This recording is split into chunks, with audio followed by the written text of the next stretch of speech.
죽게 되었죠. 납치해서 뭐 돈을 요구하기도 하고 뭐 폭력으로 또 사기 범죄에 또 가담시키기도 하고 캄보디아뿐만 아니고 우리나라 안에도 이런 일들은 많습니다. 우리나라에 사기꾼이 얼마나 많은지 아십니까? 보이스피싱, 전세 사기. 무거운 얘기하니까 마이크 소리를 이렇게 무겁게 해주신 건가요?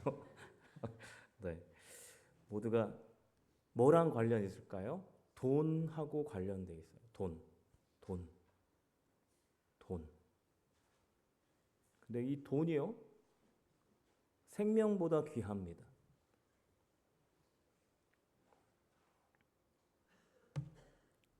사기를 당해서 자살을 하기도 하고 돈 때문에 사람들을 유인해서 죽이기도 하는 그런 많은 일들이 우리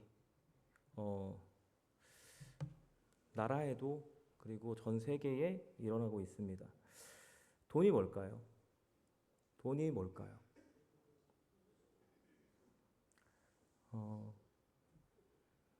자본주의에서 우리는 살고 있습니다. 자본주의 사회에서 돈은 최고의 권력입니다.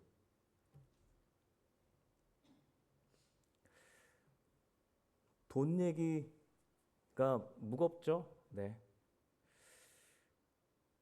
그것을 대하는 우리의 마음이 무거운가요?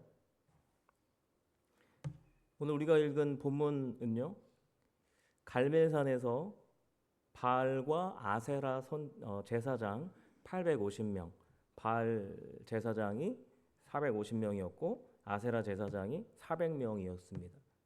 그리고 하나님의 선지자는 딱 한 명이었죠. 엘리야가 싸웁니다.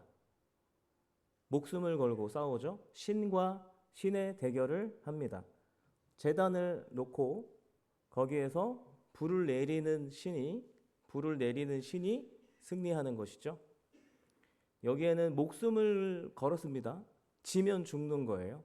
그런 대결을 했습니다. 왜 돈 얘기하다 갑자기 이 이야기로 돌아왔을까요?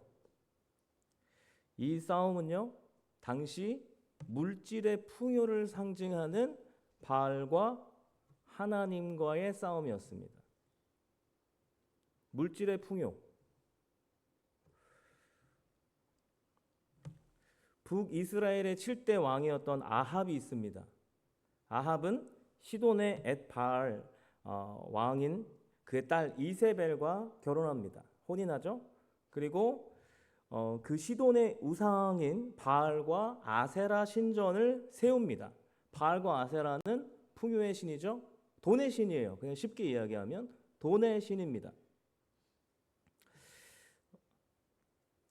그리고 여호와의 제단을 헐었다라고 이야기합니다. 그 당시 북이스라엘엔 성전은 없었죠. 남유다에만 있었고 북이스라엘 초대 왕이었던 여로보암이 여호와 하나님의 제단이라고 하면서 베델에 금송아지 제단을 세웁니다. 그리고 시돈이라는 곳은 이스라엘이 남과 북으로 갈라지기 바로 전 솔로몬 때 솔로몬이 시돈의 공주와 결혼하고 그들의 신이었던 아스타롯을 가지고 오죠. 그 바알, 아스타롯, 아세라, 이 다 풍요와 다산과 그리고 쾌락의 여신입니다. 아스타롯이 바알의 여신이죠. 바알과 이제 부부죠. 근데 오늘 우리가 읽었던 본문에서 아세라 제사장이 나오거든요. 아세라는 또 바알과 부부입니다. 그러니까 여신이 둘 등장하는데요. 아세라 여신과 아스타롯 여신이에요.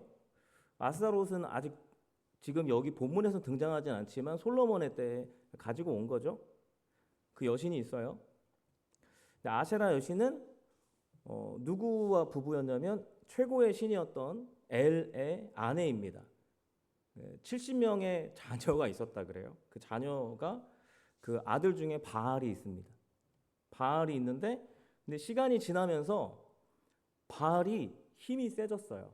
그래서 엘을 제낍니다. 제우스가 아버지인 크로노스를 죽이고 최고의 신이 된 것처럼 바알도 아버지 엘을 제치고 최고의 신이 되면서 어머니였던 아세라가 아내가 됩니다. 그들의 신화는 막장이죠. 막장이에요. 이 막장이요. 풍요를 위해서라면 어떤 일을 해도 된다라는 그 논리 안에서 권력과 탐욕과 힘에 대해서 이 풍요만 우리에게 가져다 준다면 이거는 정당한 거야 라는 것을 말하고 있는 것입니다. 돈이면 다 괜찮아 라는 거죠. 나에게 이익이 되면, 나에게 유익이 되면 괜찮아를 하는 것입니다. 그 당시 바알을 믿는 사람들은 이스라엘 사람들도 있었고 그 지방에 함께 살던 이방인들도 있었습니다. 근데 그 중에 이방인들만 바알의 제사장이 됐을까요? 이스라엘 사람도 바알의 제사장이 되었습니다. 그들이 왜 제사장으로 왜 이스라엘 사람들이 바알을 섬기고 아세라를 섬길까요? 풍요입니다. 돈 때문이에요. 바알을 바알은요, 바알과 아세라 이 신에 대한 그 제의가 있는데, 그러니까 제사를 지내면 그들은 즉각적으로 반응이 온다고 얘기해요. 즉각적으로 축복을 받는다고 얘기해요. 그러니까 우리로 따지면 예배드리면 바로 복 받는다는 거죠. 예배드리면 바로 그 복이 임한다라고 이야기하는 것이죠. 그리고 두 번째로 국가 권력을 등에 업은 종교이기 때문에 이스라엘 사람들이 믿게 된 거죠. 남편 아합보다도 더 권력의 힘을 가진 아내 이세벨이 가지고 온 종교예요. 그렇기 때문에 많은 사람들이 그 권력에 빠져든 것이죠. 그리고 인간의 욕구를 추구합니다. 바알 사제와 아세라 여사제의 성적 음란함은 많이 들어보셨을 겁니다. 그러니까 금방 영향력이 나타나고요. 권력적이고 탐욕적이고 쾌락적입니다. 그런데 이런 것들이 너의 풍요를 위해서 정당한 거야 라고 하고 있는 거예요. 그러니까 고양이에게 생선을 맡긴 격입니다. 인간은 죄악을 가지고 있습니다. 그런데 죄악된 그 인간에게 너의 풍요를 위해서 네가 마음껏 다 할 수 있어라고 해준 거죠. 현대 자본주의 사회에서 돈이 구현해낸 것과 굉장히 유사한 구조입니다. 이스라엘 백성은 지금 하나님과 바알 사이에서 머뭇하고 있습니다. 여기서는 머뭇이라고 이제 나오지만 오늘 이 사건에서는 머뭇하지만 그 전 사건들을 보면 머뭇도 아닙니다. 아세라와 바알 신에게 마음을 다 바쳤죠. 무엇이 더 좋습니까? 내 욕구 충족을 위한 행위를 국가 권력이 권장해 줍니다. 이 달콤하고 일상적인 그 원죄를 가진 인간에게 친화적인 이 문화를 하나님께 대한 이 문화들이 하나님께 대한 신앙을 위협하게 되었고 그 신앙을 잠시 내려놓고 그 문화 속으로 들어간 것이죠. 그럴 수밖에 또 없었던 이유는 아합의 아내 이세벨이 여호와 하나님의 제사장들을 잡아 죽였습니다.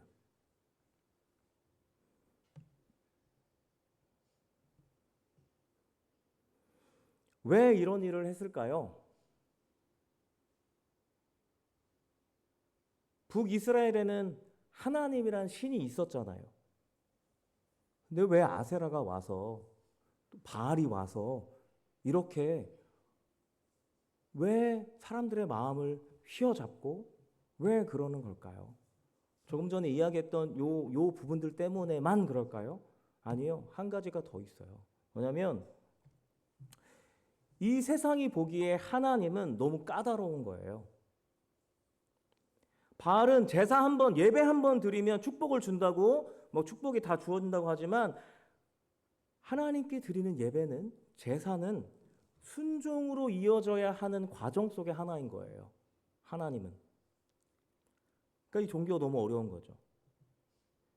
예배라는 것은 구원에 대한 경외와 경배에 대한 경배의 반응이죠. 그러니까 하나님과의 인격적인 관계의 시작을 말하는 것입니다. 그래서 그 안에서 하나님과 동행하면서 그 과정 속에서 하나님과 계속 뭔가를 해야 된다는 거죠. 두 번째로 바알은 국가 권력을 등에 입었었잖아요. 하나님의 통치는 어떨까요? 사랑 안에서 하사이사예요. 하나님 사랑, 이웃 사랑입니다. 권력이 없어요. 권력을 하나님 나라에서의 권력은 하나님과 수직적인 관계를 통해서 나머지는 수평적인 관계 안에서 이루어지는 것인데 사람들이 그거를 좋아하지 않았다라는 것이죠. 세 번째로 바알은 성적 문란함, 그것을 풍요를 위한 쾌락으로 즐거움만 추구하는 더 자극적인 타락을 향해서 가도록 부추겼습니다. 그것이 복된 일이라고 했죠. 그런데 하나님은 하나님의 사랑의 통치로 윤리적인 삶을 살아가겠습니다. 도덕적인 삶을 살도록 요구했습니다. 그렇게 이끌어 갔습니다. 그것이 많은 사람들 안에서 진정한 사람과 사람 안에서의 풍요를 누리는 것이기 때문에, 그것이 진정한 복이기 때문에 그렇게 하라고 하셨던 것이죠. 그런데 상식적으로 생각해 보십시오. 원죄를 가진 인간이, 자범죄를 가진 인간이 내가 가지고 있는 이 욕망들과 이런 것들을 다 가지고 있는데 상식적으로 어떤 것에 더 끌리겠습니까? 자본주의가 주는 달콤함이 있습니다. 세상이 이끄는 대로 사는 삶, 쾌락의 삶이 있습니다. 많이 열어줘요. 많이 열어주죠. 더 가도 돼. 더 가도 돼. 신앙생활을 하면서도 불구하고 그런 오염된 삶의 가치들을 그대로 두고 사는 삶. 신앙생활, 돈과 쾌락을 따라서 살면서 이 신앙생활은 교회만 나오면 괜찮은 것처럼 생각하는 그런 마음들이 있다라는 거죠. 하나님 여기에서 경고하십니다. 안 돼. 그렇게 살면 안 돼. 하고 3년 동안 비를 내리지 않으십니다. 비와 연결된 신이 누굴까요? 바알과 아세라입니다. 바알과 아세라가 둘이 관계할 때 하늘에서 비가 내린다고 하는 그런 규례를 갖고 있어요. 자그마치 3년입니다. 올해는 여름에 비가 많이 안 왔었죠. 걱정이죠.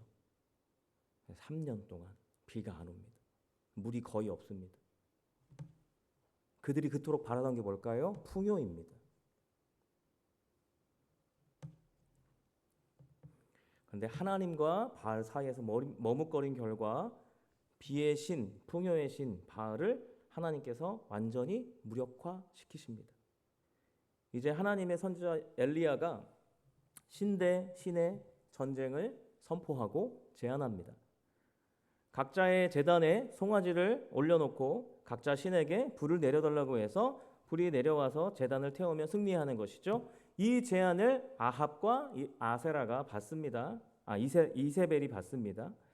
그래서 바알과 아세라 제사장들이 정오부터 저녁 소재 드리기까지 대략 6시간 이상, 적어도 6시간 이상이라고 하더라고요.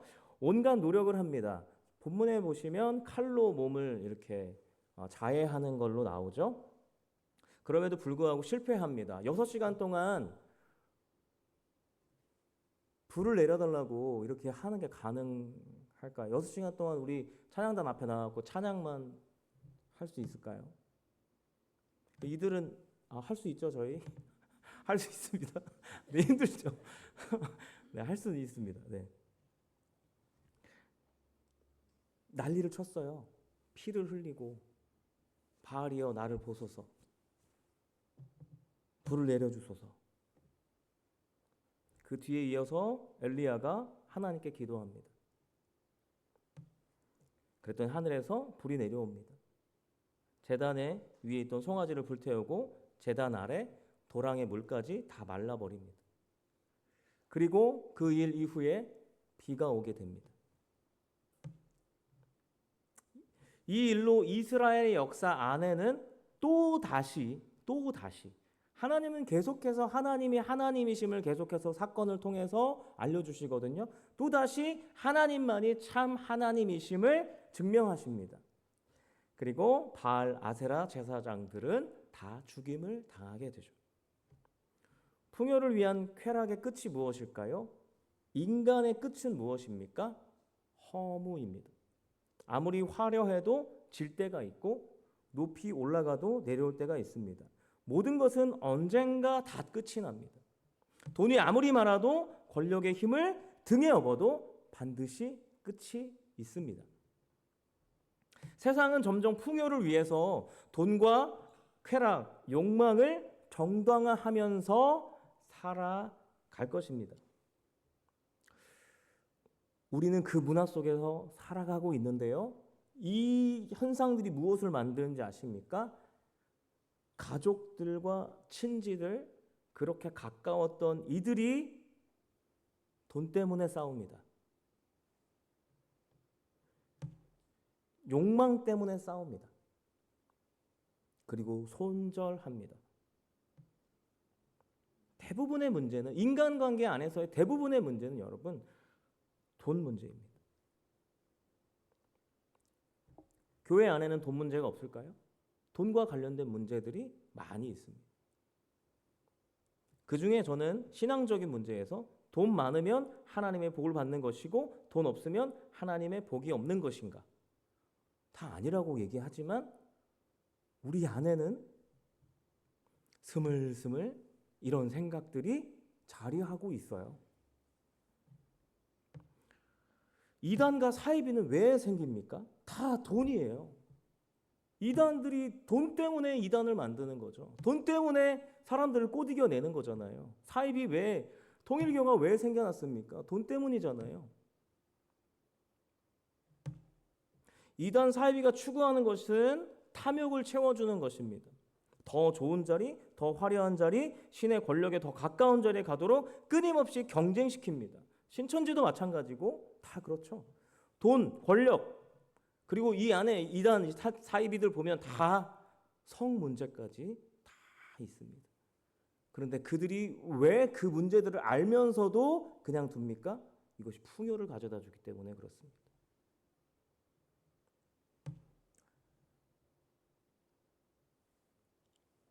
하나님은 이런 상황 속에서 역사에 관여하십니다. 하나님은 사람들이 원하는 풍요에 관여하실까요? 아니요. 자녀들의 신앙에 관여하십니다. 신앙에 관여하십니다. 하나님과의 관계에 관여하십니다. 관여란 무엇일까요? 어떤 일에 관계해서 참여하는 것입니다. 내 자녀와 관계하고 그 관계 안에서 참여하는 것이죠. 그러니까 관계와 참여가 합성된 것입니다. 잘못된 신앙은 잘못된 관계에서 나타납니다. 하나님은 바른 관계를 위해서 개입하시죠. 하나님과의 관계성을 무시하고 우상에게 비를 바랍니다. 그래서 바알과 아세라를 향해서 이스라엘은 무릎을 꿇고 거기서 제사합니다. 이때 하나님이 비를 막으시죠. 그런데 만약에 이런 상황인데도 불구하고 하나님이 비를 그냥 내려주신다면 이들은 어땠을까요? 이렇게 해도 괜찮구나 라고 생각했을 것입니다. 그래서 하나님은 그 탐욕을 막으십니다. 어떻게 하실까요? 바른 관계에 대한 모델을 제시하십니다. 엘리야입니다. 엘리야는 비를 내리게 하기 위해서 어떠한 일을 하냐면 역사 안에서 이스라엘을 인도하신 하나님의 인격적인 관계성을 백성들에게 다시 알게 합니다. 30절과 31절을 같이 한번 읽겠습니다. 30절과 31절입니다. 제가 아까 정리를 하려고 했는데 정리가 잘 안 돼서 30절 같이 한번 읽겠습니다. 30절 31절입니다. 시작. 엘리야가 모든 백성을 향하여 이르되 내게로 가까이 오라. 백성이 다 그에게 가까이 가매 그가 무너진 여호와의 제단을 수축하되 야곱의 아들들의 지파의 수요를 따라 엘리야가 돌 12개를 취하니 이 야곱은 옛적에 여호와의 말씀이 임하여 이르시기를 내 하나님 내 이름을 이스라엘이라 하리라 하신 자더라. 아멘. 이스라엘을 세우신 하나님입니다. 특별히 야곱의 열두 아들을 12지파로 세우신 하나님을 기억하고 12개의 돌을 취하고 있습니다. 하나님이 어떤 분이신가에 대해서 이야기하는 거예요.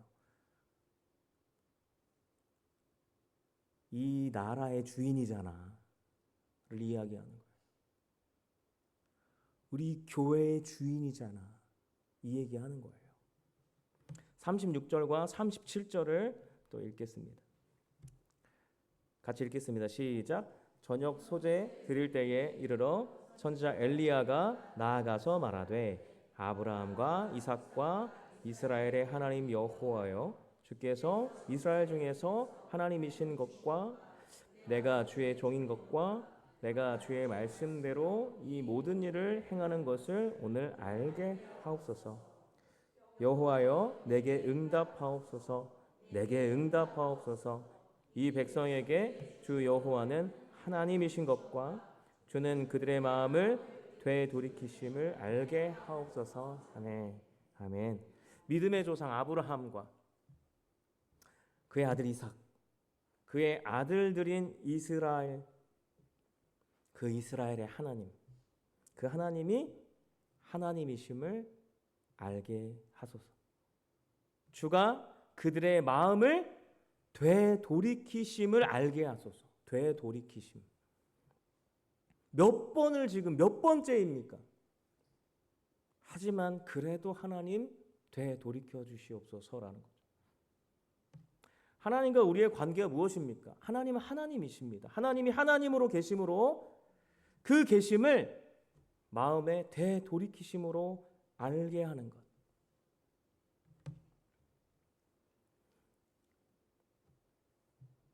이러고 나서 하나님이 그들의 되돌이키심을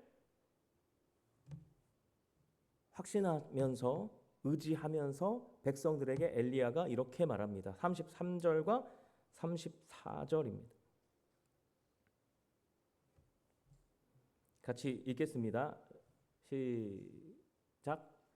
또 나무를 버리고 송아지의 각을 떠서 나무 위에 놓고 이르되 통 넷에 못을 채워다가 번제물과 나무 위에 부으라 하고 또 이르되 다시 그리하라 하여 다시 그리하니 또 이르되 세 번째로 그리하라 하여 세 번째로 그리하니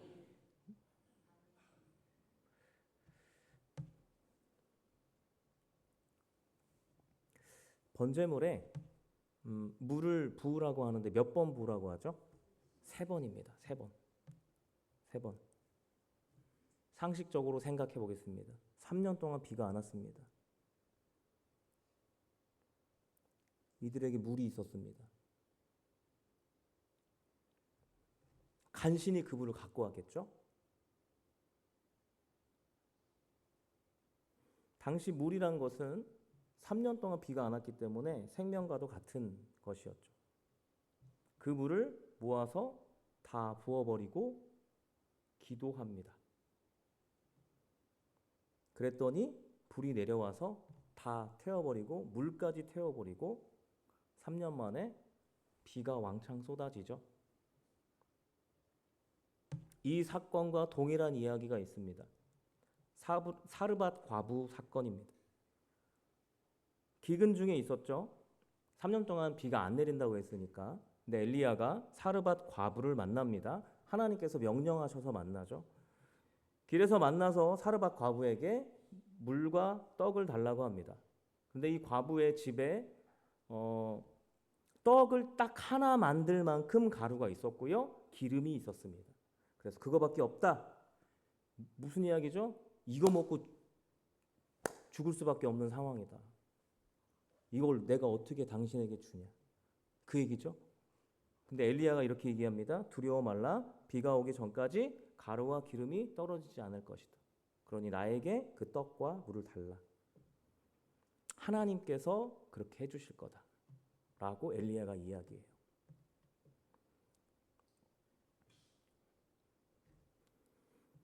사르밧 과부 입장에서는 죽기 아니면 까무라치기 아닙니까? 그래서 그냥 자신의 생명을 하나님께 맡겨봅니다. 떡을 해와요. 그리고 엘리야가 먹습니다. 약속대로 그 이후에 그 집엔 가루와 기름이 비가 오기 전까지 떨어지지 않습니다. 이 제단에 물을 부었고 그리고 그 물 붓고 나서 불이 내리고 그리고 나서 온 땅이 원했던 비가 쏟아집니다. 같은 사건이에요. 생명을 하나님께 맡기는 마음입니다. 이건 이미 하나님이 이 관계를 시작하셨음을 의미합니다. 생명의 주관자 되신 하나님과의 이 관계를 하나님이 먼저 이루시고 알게 하신다라는 것을 보여주는 거죠. 이 바알 선지자들과의 대결이 있기 전에 사르밧 과부와 이 일이 있었던 거죠. 사르밧 과부는요, 이세벨과 같이 시돈 사람입니다. 바알과 아세라, 아스타롯의 문화권 안에 있었던 자예요. 생명과 죽음 앞에서 그는 무너질 수밖에 없었습니다. 그는 시돈 사람임에도 자신의 처지와 하나님의 초월적인 능력을 의지하며 하나님과의 관계됨과 하나님의 참여하심을 경험합니다. 하나님께서 원하시는 것이 무엇일까요?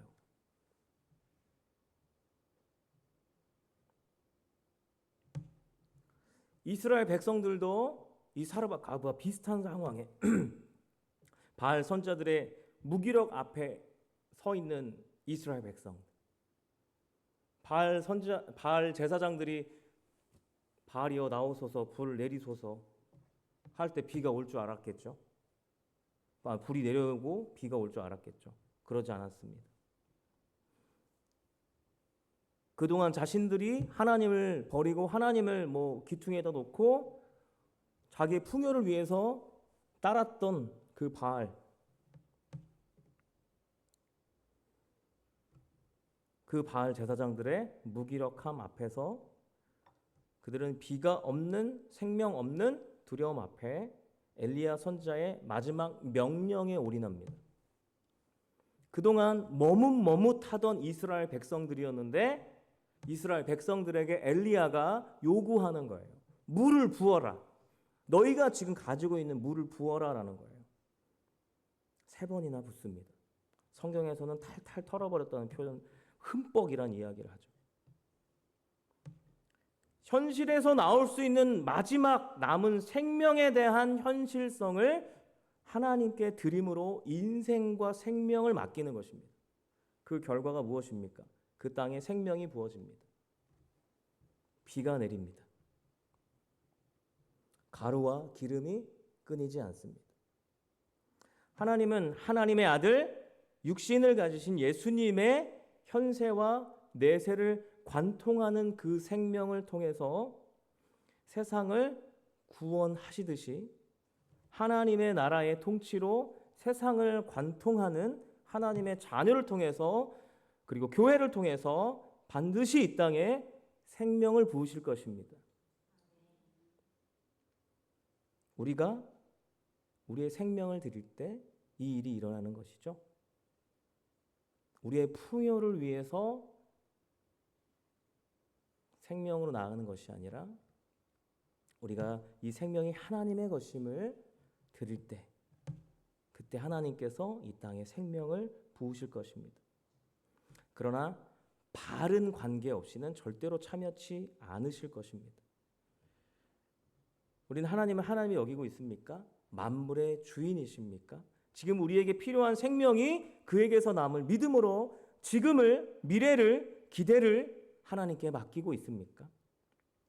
성경에는 하나님이 인간의 생명의 주관자 되심을 분명히 보여주는 구절들이 많이 있습니다. 그 중에 몇 구절만 함께 나누기 원하는데요. 창세기 2장 7절 여기만 한번 나누겠습니다. 2장 7절 같이 한번 읽겠습니다. 시작. 여호와 하나님이 땅의 흙으로 사람을 지으시고 생기를 그 코에 불어 넣으시니 사람이 생명이 되니라. 아멘. 생명의 근원 되신 하나님이십니다. 하나님이 우리의 생명 되십니다. 하나님 우리에게 생명을 부어 주십니다.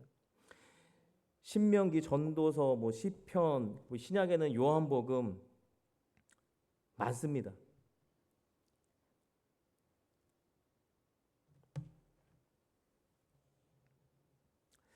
우리는 하나님을 통해서 생명을 받습니다. 그 생명을 받았다는 그 사실을 확신할 수 있는 이유는 역사 안에 예수 그리스도가 오셨습니다.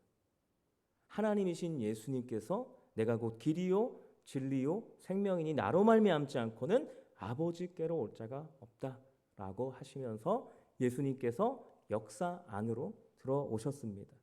그리고 그 생명으로 인하여서 이 세상은 구원의 길이 열린 것이죠. 우리가 예수님을 통해서 이 생명의 근원 되신 하나님과의 바른 관계, 내 생명, 우리 모두의 인류의 생명이 하나님께 맡겨져 있음을 계속해서 기억하시기 바랍니다. 이 세상으로 이룰 수 있는 생명의 풍요가 역사와 문화라는 이름으로 탐욕과 쾌락을 정당화할 것입니다.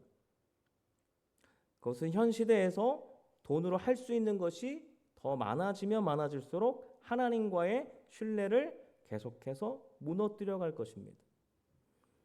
하나님의 통치를 멀리하고 돈으로 할 수 있는 것으로 나아갈 것입니다. 그리고 세상은 더 그 탐욕을 정당화하는 자리에 나아갈 것입니다. 그러나 우리는 마태복음 6장 24절에서 말씀하셨듯이 한 사람이 두 주인을 섬기지 못할 것이니 혹 이를 미워하고 저를 사랑하거나 혹 이를 중히 여기고 저를 경히 여김이라. 너희가 하나님과 재물을 겸하여 섬기지 못하느니라. 아멘. 우리는 하나님만 섬깁니다. 하나님만 우리의 생명 되십니다. 마치겠습니다. 참 생명을 모르면 성도를 비롯한 모든 인간은 자신의 풍요를 위해서 돈과 이 쾌락과 탐욕으로 더 많은 돈과 더 많은 경쟁과 더 많은 것을 생명으로 둠으로 하나님과 관계되지 않는 삶을 살아가려고 노력할 것입니다. 돈을 벌지 말라는 이야기가 아닙니다. 우리가 어디에서 왔고 어디로 가냐 이 문제인 것이죠. 안타까운 것은 앞으로도 그 캄보디아에서 있었던 그 사건들이 또 어디선가에서는 일어날 것이라는 겁니다. 왜 그럴까요? 인간은 돈에 취약합니다. 우리 또한 마찬가지입니다. 돈이 우리에게 생명을 줍니까? 하나님이 우리에게 생명을 주십니까? 우리가 믿음으로 고백하며 이 세상 가운데 하나님의 나라를, 생명의 나라를 보여주는 우리 암산교회 모든 성도님들이 다 되시기를 주님의 이름으로 소망합니다. 이 시간 함께